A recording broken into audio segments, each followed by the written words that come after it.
கோபம் அப்படின்றது வந்து மிகப்பெரிய அதுவும் வந்து பார்த்தீங்கன்னா, ஒரு மிகப்பெரிய உணர்வு. மிக கொடூரமான உணர்வுன்னு சொல்லலாம். அதனால பாதிக்கப்படக்கூடிய உள்ளுறுப்பு வந்து பார்த்தீங்கன்னா, அந்த உறுப்பு தான் உள்ளுறுப்புகள்லயே பெரிய உறுப்பு. அது என்ன உறுப்பு அப்படின்னா, கல்லீரல்னு சொல்லக்கூடிய லிவர். கோபம் அடிக்கடி வருது அப்படின்னா, கல்லீரல்ல பாதிப்பு உண்டாகும் அப்படின்னு நல்லா தெரிஞ்சுக்கணும். இப்ப கல்லீரல்ல பாதிப்பு உண்டானவங்களுக்கு கோபம் அதிகமா வரும்.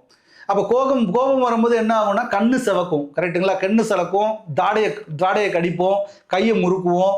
இந்த படங்கள்ல எல்லாம் பார்த்தோம்னா, கோபம் வரும்போது கண்ணு சிவக்கிறது, கை இப்படி பண்றது, அப்படியே நரம்பெல்லாம் முறுக்குறதுன்னு சொல்லுவாங்க இல்லையா? அந்த அளவுக்கு உடல் முழுக்க மிகப்பெரிய ஒரு அதிர்வலைகளை ஏற்படுத்தக்கூடியது கோபம் என்ற உணர்வு தான். இப்ப ஆணா இருந்தாலும், பெண்ணா இருந்தாலும் அதிகமா கோவப்படுறீங்க அப்படின்னா, கல்லீரல் பாதிக்கப்படும். ஏன்னா, கல்லீரல் என்பது பெரிய உறுப்பு. 500க்கும் மேற்பட்ட வேலைகளை செய்யக்கூடியது தான் லிவர். சரிங்களா? மிக முக்கியமான வேலைகள் செய்யக்கூடிய ஒரு லிவர்.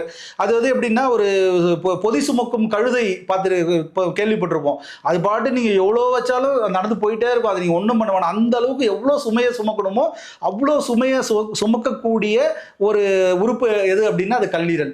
ஆனா அந்த சுமைய சுமந்துகிட்டே இருக்கு. ஆனா அது படுத்துருச்சுன்னு வச்சுக்கங்களேன், அந்த கழுதை படுத்துருச்சு அப்படின்னா மொத்தமும் காலி. எதுக்குமே பயனாகாது. அது அது ஒரே ஒரு கிளாண்டு தான். பெரிய கிளாண்டு. அது வந்து கிங் ஆஃப் கிளாண்ட்ஸ்ன்னு சொல்லுவாங்க. ராஜ உறுப்புன்னு சொல்லுவாங்க. அப்போ இந்த கல்லீரல்ல என்னென்னலாம் விஷயங்கள் பண்ணுமோ, அதெல்லாம் இந்த கோபத்தால பாதிக்கப்படும். இப்போ வந்து கல்லீரல் வந்து நச்சுத்தன்மையை நீக்குது அப்படின்னா, அதிகமா கோபப்படுறவங்களுக்கு நச்சுத்தன்மையை நீக்காம போயிடும். அப்ப டாக்ஸிக் எல்லாம் உள்ள சுத்திட்டு இருக்கும். விஷம்லாம் உள்ள சுத்திட்டு இருக்கும். இப்போ கோபம் அதிகமா இருக்கு அப்படின்னா, கெட்ட கொழுப்பு, நல்ல கொழுப்பெல்லாம் இவர் தான் பேலன்ஸ் பண்ணுவாரு. இப்போ கோப உணர்வு அதிகம் போது இவர் இந்த வேலையை செய்யலைன்னா, அப்போ கொழுப்புகள், கெட்ட கொழுப்புகள்லாம் போய் ரத்த நாளங்கள்ல போய் அடைக்கிறது, கொழுப்பு கட்டி வருது, கொழுப்பு அடைக்கிறது, இது மாதிரிலாம் ஏற்படுறதுக்கான வாய்ப்புகள் இருக்கு. அதே மாதிரி இப்போ கோபம் அதிகமா வர வர என்னன்னா, டயபெட்டிக் சொல்றோம்ல, சுகர். இந்த சுகரோட லெவல்லாம் இன்க்ரீஸ் ஆகிறதெல்லாம் பார்த்தீங்கன்னா, இந்த கோபத்தின் மூலியமா நடக்கும். பிரஷர்னா இது கோபத்தின் மூலியமா நடக்கும். அப்போ இந்த கோபம் உணர்வு வந்து கல்லீரலையும், கல்லீரல் சம்பந்தப்பட்ட அது கூட இணையா இருக்கக்கூடிய பித்தப்பை அப்படின்னு சொல்லக்கூடிய அந்த கால் பிளாடரையும் சக்தி குறைபாட்டுக்கு ஆக்கக்கூடிய மிக முக்கியமான ஒரு உணர்வு வந்து இந்த கோபம் என்ற உணர்வு தான்.